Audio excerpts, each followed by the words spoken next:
Saludos jóvenes. Vamos a concluir con este video pues el tema de histología de la boca. Era la última parte la que nos quedaba pendiente, que era lo concerniente a la lengua. Ustedes se van a dar cuenta de que algunas cosas las adelantamos cuando vimos las clases de macroanatomía, entonces van a sentirla un poco más fácil. Posiblemente ahondamos más en partes específicas, pero que ya las conocen porque las tocamos en macroanatomía.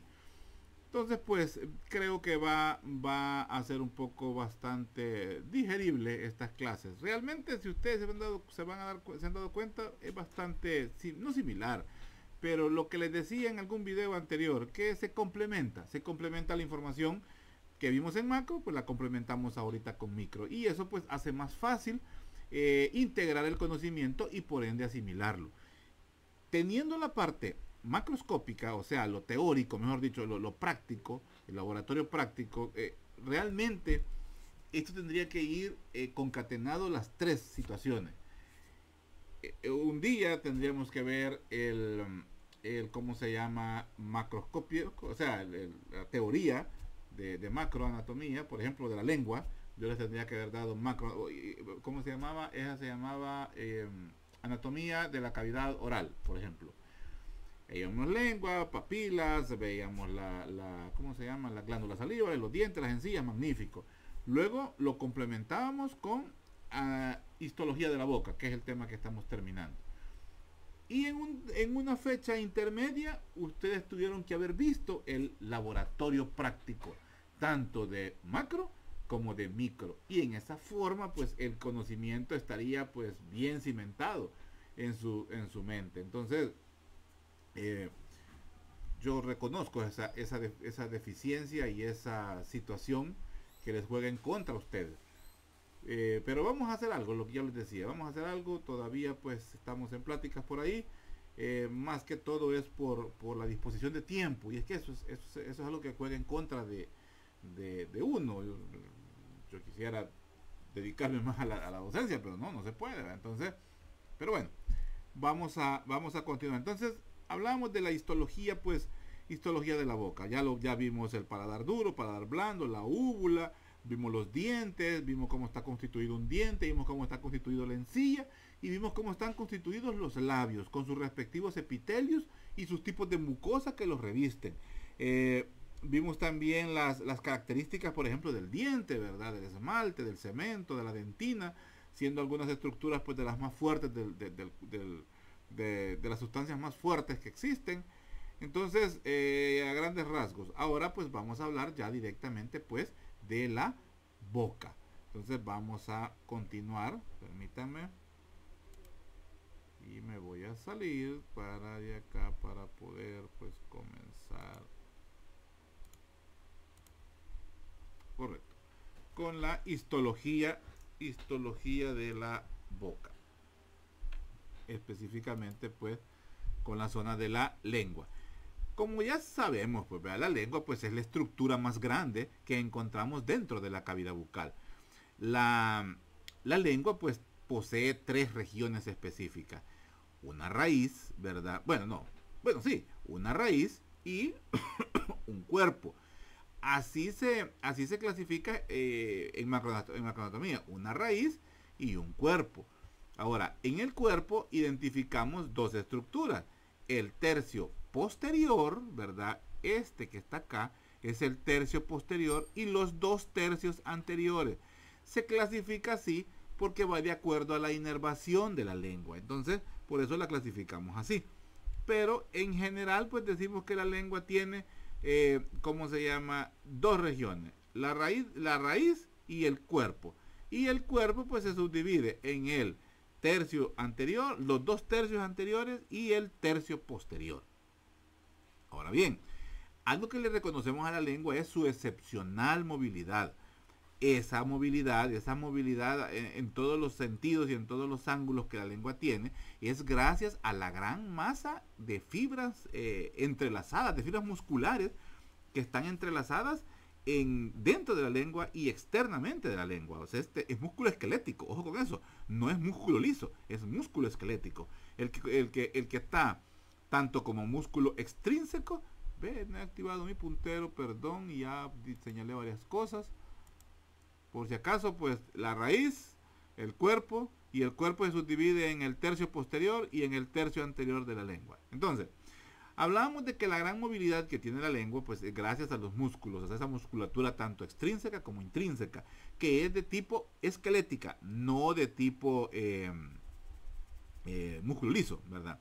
Entonces, vamos a ver que las fibras musculares, o que la clasificación es en base a al origen de las fibras musculares, las que se originan por fuera de la lengua y se insertan en la lengua, es lo que conocemos como los músculos extrínsecos. Y los otros son los que se originan dentro de la lengua y se insertan en la misma lengua. A eso se les llamamos los músculos intrínsecos, que ya los vimos, eso ya los vimos en macroanatomía. Entonces, vamos a decir pues que los músculos extrínsecos son los responsables, ¿verdad? Estos son los responsables de los movimientos de la lengua dentro y fuera de la boca. O sea, el poder sacar la lengua es gracias a los músculos extrínsecos. Que se mueva de un lado a otro, músculos extrínsecos.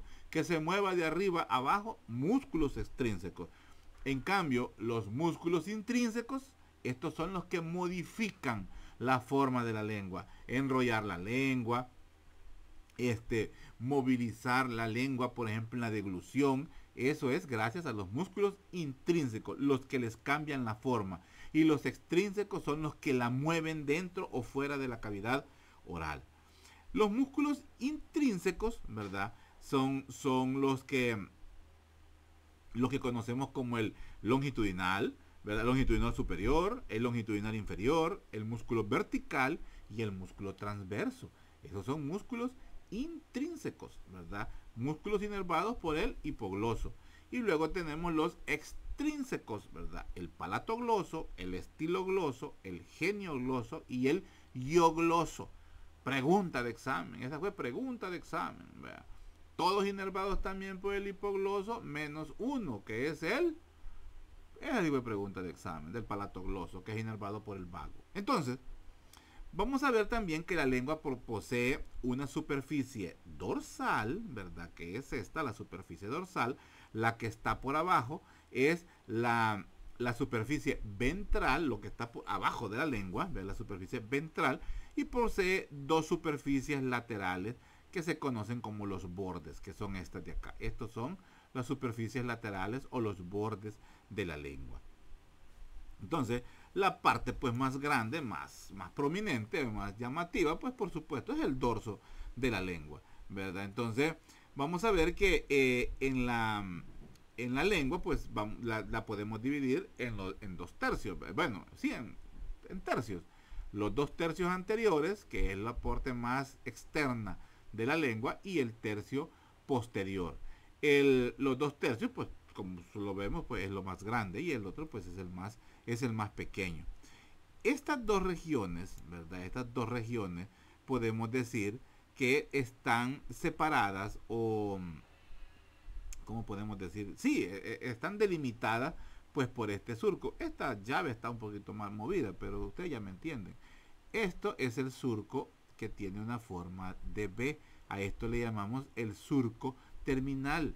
El vértice del surco terminal está dirigido hacia la porción posterior de la lengua, y en ella pues encontramos una concavidad profunda que le encontramos en el vértice, que se llama el ciego, foramen ciego o agujero ciego.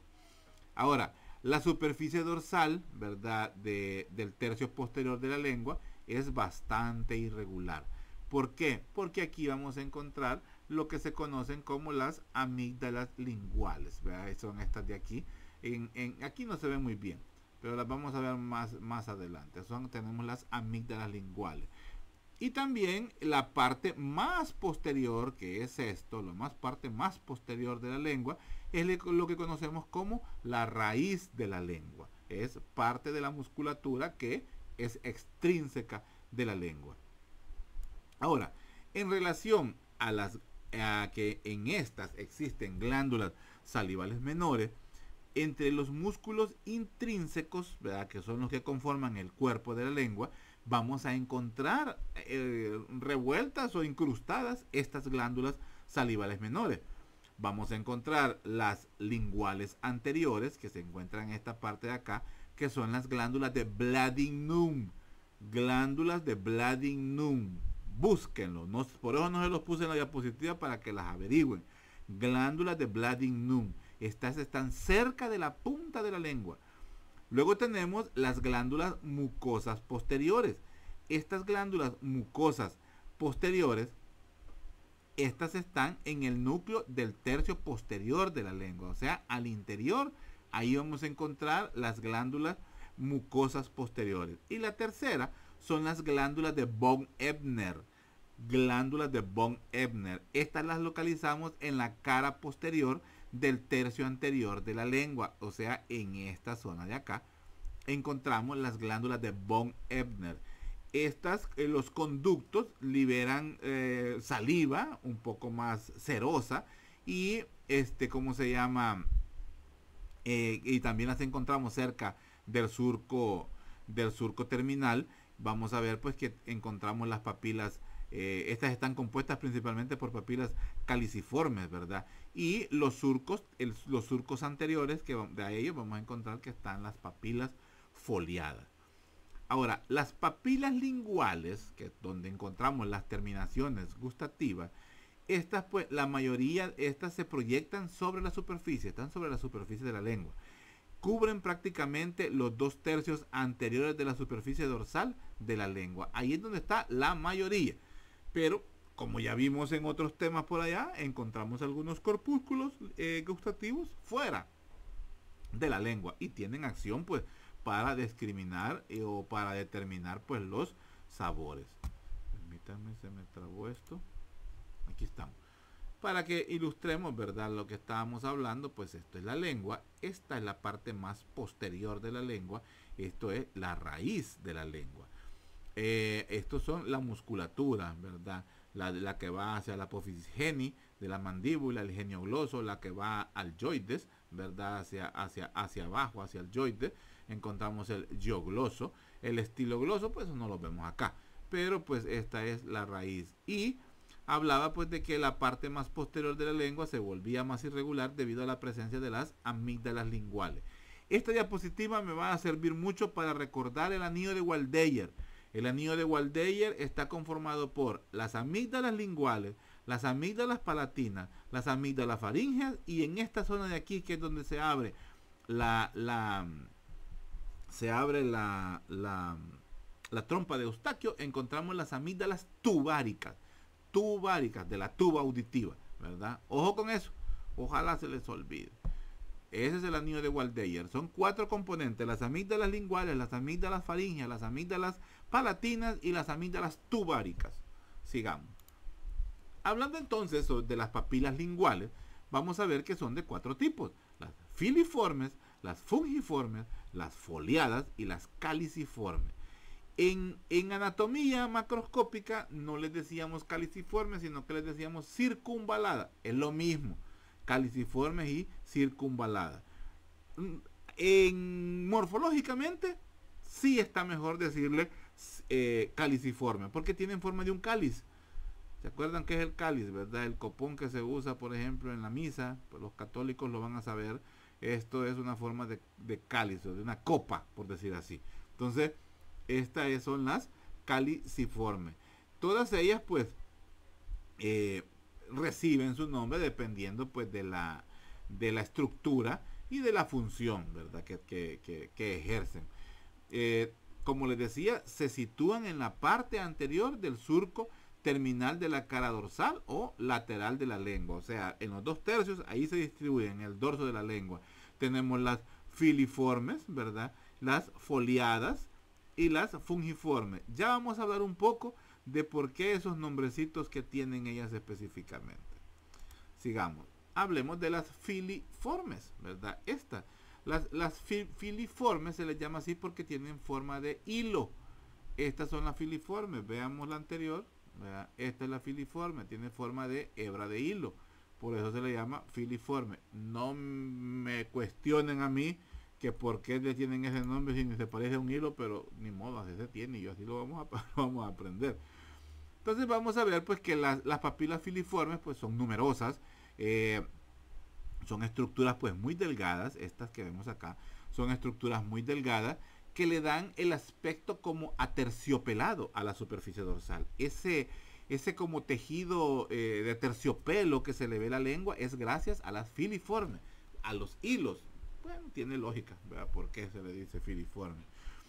Estas papilas están cubiertas por un epitelio plano estratificado, queratinizado. Este epitelio y estas papilas son las que le ayudan a raspar la comida de la superficie, o sea, son las que raspan, son las como digamos la lija de la lengua. Esa es la función de las papilas filiformes. El alto grado de queratinización, ¿verdad? Por ejemplo, en la lengua del gato, ¿verdad? La lengua del gato es lengua áspera, es lengua, ¿cómo se llama? Es lengua gruesa, entonces dura, es gracias a la queratinización que sufren las papilas filiformes de la lengua del gato, y eso también es lo que le da la consistencia áspera también a nuestra lengua, ¿verdad? Los que tienen gato me van a entender, ¿verdad? Los que tienen gato o gatas, ¿verdad? Se van a saber de qué estoy hablando. Los que no, pues ni idea, porque yo nunca le he tocado la lengua a un gato, solo me han dicho. Entonces, el alto grado pues de queratinización le da esa sensación, ¿verdad? Al tocar la lengua. Las papilas filiformes pues no poseen botones gustativos. Ojo con eso, no poseen botones gustativos. Veamos las papilas fungiformes. Cada papila fungiforme, esta es una papila fungiforme. Cada papila fungiforme pues se parece a un hongo, a una seta, un hongo. El tallo delgado, ¿verdad? Que es esto de acá, conecta a la papila pues con la corona de la superficie de la lengua, ¿verdad? Todo esto. Entonces tiene forma pues de un hongo. Más o menos. Quiero ver la original, la que tenemos allá, a ver si está en verdad. La fungiforme. Sí, miren. Aquí en el dibujo se parece. Allá en el esquema no mucho, pero sí. Así es donde voy, es la papila fungiforme. Entonces, el epitelio de recubrimiento de estas papilas es de tipo plano, no queratinizado. Las fungiformes tienen epitelio plano, no queratinizado. Ahora, ella pues, ¿cómo les puedo decir? Tienen una alta vascularidad. Todo esto que vemos acá es vascularidad. Tiene alta vascularidad, tiene muchas asas capilares que están por abajo del epitelio. Y eso hace que se vean como puntos rojos distribuidos de forma aleatoria, en desorden, pues, entre las papilas filiformes y el dorso de la lengua. Esos puntitos rojos que vemos en la lengua son las papilas fungiformes porque tienen bastante irrigación. Las papilas fungiformes sí poseen botones gustativos.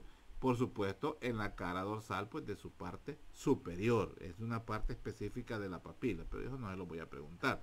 Sí me interesa que sepan que es la que tiene más vascularidad y es la que posee botones gustativos. Y que su epitelio es epitelio plano, no queratinizado. Veamos la siguiente. La siguiente es las papilas foliadas. La papila foliada, ¿verdad? Estas se localizan en la cara posterolateral de la lengua y estas aparecen como surcos verticales. Esto que vemos acá aparecen como surquitos verticales entre las papilas foliadas y se les llama foliadas porque recuerdan las folios. Folio es página, libro, entonces pareciera como las páginas de un libro, por eso se le llaman papilas foliadas, por los espacios que quedan entre cada una pues de las papilas. Estas papilas pues tienen ¿cómo se llama? Están conformadas por epitelio plano no queratinizado. Sí posee botones gustativos, ¿verdad? Pero algo muy importante de esto que se ha estudiado es que estos botones gustativos son funcionales principalmente en los recién nacidos. Con el pasar del tiempo, a partir ya del segundo o tercer año de vida, pues estos botones gustativos de estas papilas se van degenerando. Entonces podemos decir que van quedando como en desuso o sin alguna función específica. Pero recuerden que eso se dice ahorita y luego pues puede haber un cambio. Ahora, vamos a ver pues que entre los surcos de las glándulas, se van a encontrar entre estos surcos, ¿verdad?, de las papilas foliadas, encontramos los conductos o los conductillos delgados de las glándulas salivales menores, las cerosas menores, y estas son las de von Ebner. Ojo con eso, las glándulas salivales menores que tienen su conducto de drenaje entre las papilas foliadas son las papilas de von Ebner. Entonces, que ya habíamos dicho que están en el núcleo de la lengua y vacían su contenido en los surcos de las papilas foliadas. Posible pregunta de examen. Todos estos son conductos, ¿verdad? Y estas son las glándulas específicamente. Estas son las glándulas. Los poros gustativos los encontramos entre la estructura periférica de cada una de las papilas foliadas. Y por último, pues las papilas caliciformes o papilas circunvaladas, ¿verdad? Es el nombre que reciben. Más o menos hay entre 8 a 12 papilas caliciformes distribuidas, ¿verdad? Son bastante grandes, distribuidas en forma de V, inmediatamente anterior pues al surco terminal. Esta parte lo dice solo la literatura de Leslie, no sé qué, no me acuerdo del apellido, pero solo en esta literatura he encontrado eso. En todas dice que el surco terminal está constituido por las papilas caliciformes, pero aquí en esta otra literatura lo dice, y esta literatura es más nueva, entonces por eso lo traigo a colación, pero lo vamos a mantener que las papilas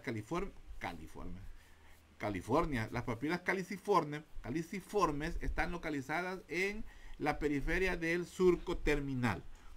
Estas papilas se encuentran sumergidas completamente en la superficie de la lengua.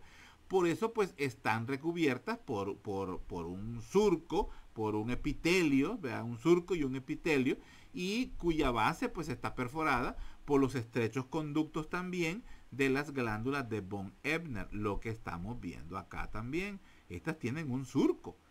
Este surco los delimita. Este surco cobra más importancia primero porque son menos papilas y también porque aquí desembocan los mismos conductos que vimos en las foliadas, los conductos de las glándulas secretoras de saliva menores, las de von Ebner. Ahora, el revestimiento epitelial, ¿verdad?, de las papilas caliciformes tiene numerosos botones gustativos, pero ojo con esto, solo los que están, ¿cómo se llama? ¿Cómo que llama? Ya se me fue. Las que están en toda la zona de la lengua, en toda la parte anterior pues del surco terminal. Ahí las encontramos. Y los corpúsculos gustativos, que son estos, ya lo vamos a ver con mayor aumento. Los botones gustativos están en esta zona, principalmente en la cara anterior, no en esta. Esta es la cara anterior. Este es un corte, digamos, longitudinal de la lengua, donde estamos viendo la papila caliciforme. Aquí estamos viendo las foliadas. Entonces, terminan las foliadas, tenemos un surco y aquí vemos la desembocadura de los conductos de von Ebner también. Pero en la cara anterior de la papila es que encontramos los corpúsculos gustativos, pero en la cara posterior no. O si existen, no son funcionales. Sigamos. Bueno, ya lo dije, tiene botones gustativos, por supuesto. Esto es lo que a esto nos estamos refiriendo, mire, a estos poros. Este es otro corte sagital. Entonces, esta es la hendidura. Esto es la pared, ¿verdad? La pared que viene siempre de la estructura de la lengua, posiblemente de la lámina basal, donde encontramos las foliadas, de la pared, esta es la hendidura, este es el círculo, este es un corpúsculo gustativo en una papila gustativa. Entonces estos son los corpúsculos. En la punta encontramos el poro gustativo. Eso lo vamos a ver pues más adelante. Entonces vemos que en la cara anterior se encuentran numerosas botones gustativos en todo esto. Cada botón gustativo pues presenta un poro gustativo. Por ahí es donde sobresalen las microvellosidades de las células o de las neuronas gustativas que se proyectan hacia la cavidad, ¿verdad? Que está repleta de saliva y es la que se localiza pues entre la papila caliciforme y la pared de la hendidura pues del foso, la proyección pues de los cilios de la neurona gustativa. Sigamos. Hablemos de los botones gustativos. Botones gustativos son aproximadamente 2000 a 8000 en la superficie de la lengua. Estos pues son órganos específicamente intraepiteliales, específicamente sensitivos y específicamente, no, ya aburro, principalmente pues su función es la percepción del gusto, la percepción de los sabores. ¿Dónde se localizan? En la superficie de la lengua y en la cara posterior de la cavidad bucal. Ya hablamos dónde las encontramos, eso es de la clase anterior. Cada botón gustativo, ¿verdad? Bueno, si los podemos ver, este es un botón gustativo. Todo esto es un botón gustativo. Es más pálido que el resto del epitelio pues de la lengua. Entonces los poros se ven más pálidos. Eso es algo muy importante. Eso se ve ya cuando lo veamos en micro, pues ahí lo vamos a entender. Entonces tiene una forma, como lo ven, como un óvalo, más o menos, como un óvalo, ¿verdad? Y tiene pues abundantes células sensoriales, de sostén y basales. Si se han fijado, pues así están casi constituidas las estructuras funcionales de cada uno de los receptores. En el extremo, ¿verdad?, superior es donde encontramos pues el poro gustativo, esta zona de acá.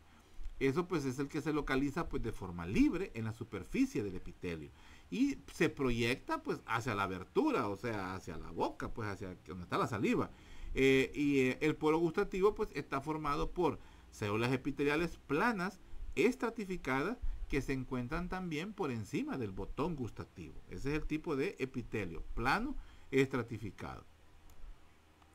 Además de estar asociadas con las papilas, ¿verdad?, los corpúsculos gustativos, los botones gustativos, están presentes en el arco palatogloso, lo voy a repetir de nuevo, en el arco palatogloso, en el paladar blando, en la superficie posterior de la epiglotis, esto sí es nuevo, y en la pared posterior de la faringe, hasta la altura del cartílago cricoides, en la úvula también. Entonces, esas son las zonas donde podemos encontrar corpúsculos gustativos por fuera, botones gustativos. Miren, por rato digo corpúsculos, por rato digo botones, es lo mismo.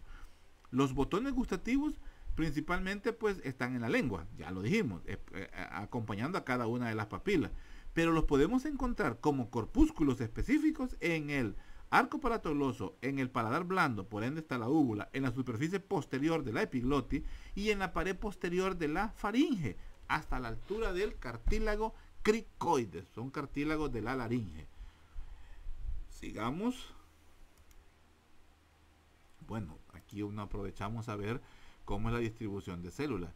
Tenemos las células de sostén, las células sensoriales, que son las encargadas de recoger la información, y las células basales, que se encuentran, como se dice, en la base. Estas que vemos acá. Estos son el axón, ¿verdad?, llegando hacia cada una de las células sensoriales. Y las de sostén, como ya lo vimos, por ejemplo, en la superficie nasal, en el epitelio nasal, cumplen con esa función de ser sostén. Y las basales también se conforman como posibles células madre para desarrollar alguna célula, Sigamos. Entonces, hablando de la celularidad de un botón gustativo, empecemos hablando por las células de sostén o células de soporte, como le dice aquí en esta diapositiva. Estas pues son menos abundantes. También pues son células, como le pueden ver, de forma pues alargada. A la par se parecen mucho pues a la célula receptora. son alargadas y se extienden pues desde la superficie hasta la superficie de la lámina basal del poro gustativo. Contienen microvellosidades, eso sí, contienen microvellosidades similares a las vellosidades de las células receptoras, ¿verdad? O de las células neuroepiteliales o de las células sensoriales, como le quieran llamar ustedes. ¿Cómo se llama? Pero estas, por supuesto, pues no hacen sinapsis con la fibra nerviosa en ningún momento. Más o menos el recambio de unas células de soporte es a los 10 días, más o menos. Esa es la vida media de una célula de soporte, más o menos pues 10 días. Luego tenemos las células basales, estas que vemos acá. Las células basales, ¿verdad? Y como su nombre aquí le ha puesto, en células precursoras. Las células basales pues son pequeñas, como podemos ver, se encuentran completamente en la porción basal del corpúsculo gustativo, del poro gustativo, y están pues adosadas a la lámina basal. Como característica pues son células precursoras, son células que pueden regenerar o modificar su estructura para venir a suplir a una célula que se ha dañado o que no tiene recambio inmediato, ¿verdad? Que son las células neuroepiteliales del gusto o las células pues de soporte.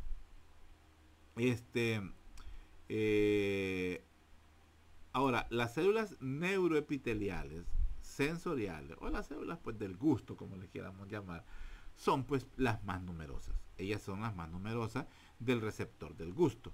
Y estas pues de la misma forma, ¿verdad? Son alargadas, se van desde la lámina basal pues hasta el poro, ¿verdad? Hasta la superficie de la que ya tiene contacto pues con la saliva. Y ¿qué más podemos decir de ella? Bueno, hay una unión muy estrecha entre las células de soporte y las células neuroepiteliales. A ella se le llama sonulae occludens, algo así, está como en latín el nombre. Occludens sonulae, algo así. Búsquenlo y me lo confirman. A la altura pues de la base, vean las células neuroepiteliales a la altura de la base, es donde vemos pues que se hace la sinapsis con las prolongaciones aferentes de la neurona pues sensorial, o sea, la que va a llevar la información de la neurona sensitiva, que es la que va a llevar pues la información hacia los núcleos encefálicos, ¿verdad? Del gusto. Aquí pues intervienen el nervio facial, ojalá se acuerden cómo se llama la rama del nervio facial que se involucra en el gusto, las ramas del glosofaríngeo y las ramas del vago, que son las que llevan la información sensorial, o sea, el sabor hacia los núcleos sensoriales relacionados con el gusto en el encéfalo. También estas células llegan a tener una vida media de aproximadamente 10 días. Esa es la vida media que ellas tienen. Aproximadamente 10 días. Sigamos. Esto es el botón gustativo, ¿verdad? Para que lo veamos ya un poquito mejor. Pero lo que me interesa es ver cómo se hace la sinapsis de las células de las fibrillas nerviosas que llegan y por la base es que conectan a la neurona sensorial con la fibrilla nerviosa que va a llevar pues la información. Toda la fibra nerviosa pues entra al botón gustativo y va formando pues uniones tipo sinapsis con células. Fíjense que en una literatura no maneja como células de soporte, células basales o células, aquí por ejemplo le llama célula gustativa. Esta es tomada del internet. En otra literatura las clasifica como células tipo 1, tipo 2, tipo 3 y tipo 4. Así las manifiesta. Y le va cambiando el nombre según la etapa en la que se encuentre desarrollada pues esa célula específica del botón. Yo lo siento muy complicado y por eso no me gustó, aunque supuestamente es la nueva, ¿cómo le llaman a esto? Es la nueva forma de presentar pues a las células de un poro gustativo. Pero como les vuelvo a repetir, pues lo veo muy complicado, así es que no, mejor nos quedamos con la antigua, ¿verdad? Gustativa, de soporte y basal. Ahora bien, en el caso de las células neuroepiteliales, pues también en la literatura las describe como de tres tipos, que vendrían a ser como que la información que registran no es la misma, como que hubiera una diferenciación o cómo les pudiera decir, como que nos ayudan al discernimiento del gusto. Entonces, pero siempre son células neuroepiteliales, entonces tampoco le voy a meter mucho a esa situación. Ahora, cada uno de estos tipos de células pues posee esta estructura, que también no tiene la de soporte, que son las microvellosidades. Son largas, son delgadas y se proyectan pues desde el poro gustativo. Antes pues ya ¿cómo se llaman? Estas microvellosidades solo se manejaban así como microvellosidades, pero lo último se le conocen como cilios y se le conocen como cilios gustativos. Esa es información si quiero que la manejen. Se llaman cilios gustativos a las microvellosidades de las células neuroepiteliales o las células gustativas reciben el nombre de cilios gustativos. Ojo con eso. Permítanme.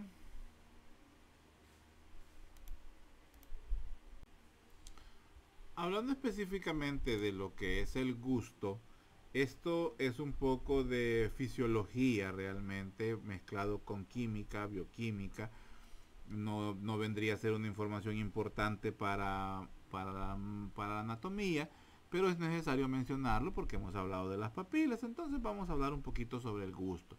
El gusto pues se clasifica como una sensibilidad, ¿verdad?, por estímulos químicos, en las cuales pues diversas sustancias de sápidas, o sea, de sabor, ¿verdad? O sea, sustancias sápidas, ¿verdad? Las sustancias sápidas son, es decir, un sabor estimulante de sustancias, o sea, genera una reacción. Esas son las sustancias sápidas, las que tienen sabor. Entonces, que están contenidas pues en los alimentos o en las bebidas, son los que interaccionan con los receptores gustativos, que están situados pues en la superficie apical de las células neuroepiteliales. Ahora, estas células reaccionan pues a 5 estímulos básicos: lo dulce, lo salado, lo amargo, lo agrio y lo umami. Umami significa sabroso, eso significa en japonés umami. Ahora, ustedes ven ahí que dice grasa. Recientemente, esta literatura son hallazgos recientes, donde dice que existen receptores, han descubierto receptores en los botones gustativos y los clasifica con el nombre de CD36. Se supone que estos son un transportador de ácidos grasos que tiene la capacidad de detectar la grasa. Así como detecta lo agrio, lo umami, lo amargo, lo dulce, lo salado, así detecta la grasa. Los individuos o las personas que poseen, porque no todos los poseen, que poseen este receptor, pues, o este tipo de receptor, son los que prefieren los alimentos que son grasosos, los que les gustan, por ejemplo, el chocolate, los que tienen, ¿cómo se llama?, avidez o preferencia por el chocolate, pueden ser personas pues que tienen abundantes receptores CD36, o sea, para la grasa en su lengua, o le gusten mucho los chicharrones, por ejemplo. Es un decir.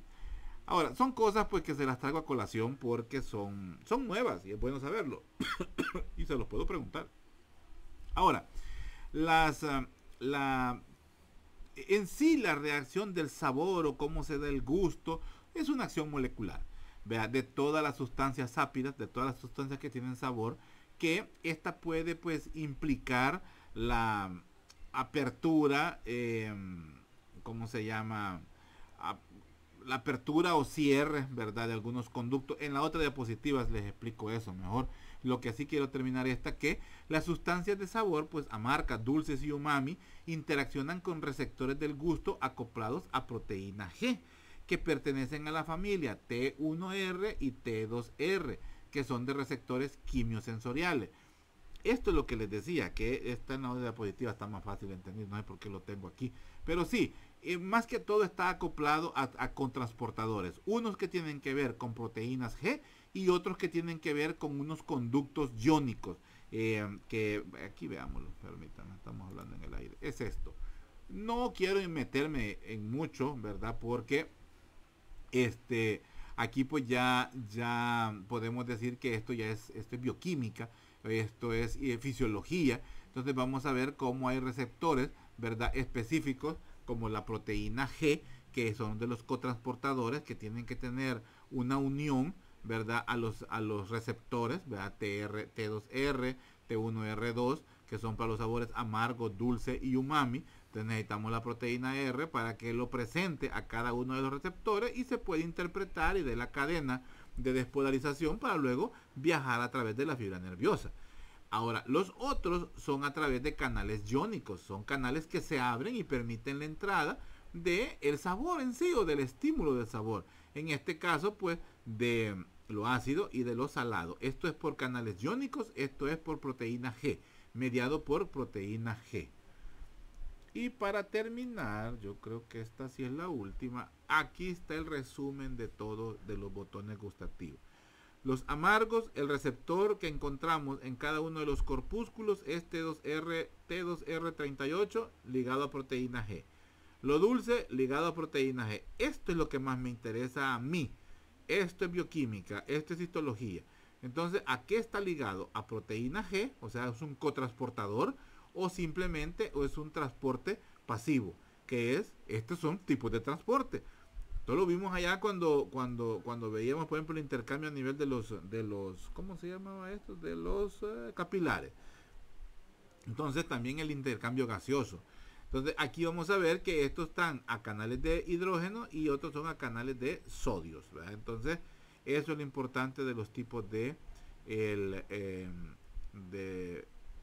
sustancias sápidas, ¿verdad? Así se llaman las sustancias sápidas. Y estos son los receptores, ¿no? Aprendan de los receptores también y cómo es el transportador que tienen. Entonces, con esto pues terminamos esta clase. Ya prácticamente estamos listos para hacer pues el parcial próximo de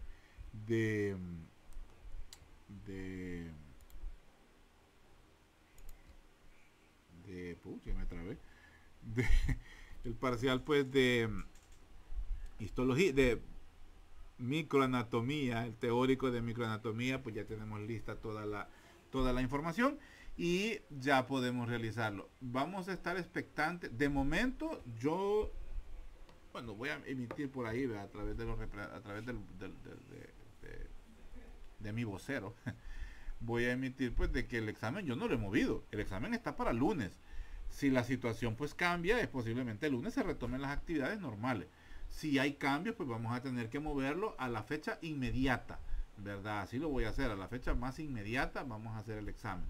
Si nos puede hacerse el lunes, pues martes yo no puedo, pero podemos hacerlo miércoles o pudiera ser jueves, no sé. Pero eso lo vamos a decidir a la menor brevedad posible, porque si no, nos vamos a atrasar. Y atrasarse ahorita no lo vamos a sentir porque vamos a un ciclo 2, a un cómputo 2.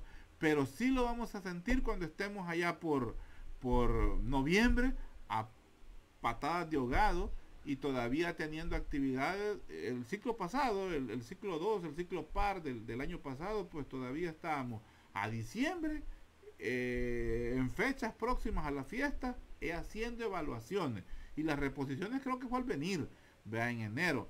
No quiero pasar por eso de nuevo. Sí, quiero sacar esto a tiempo.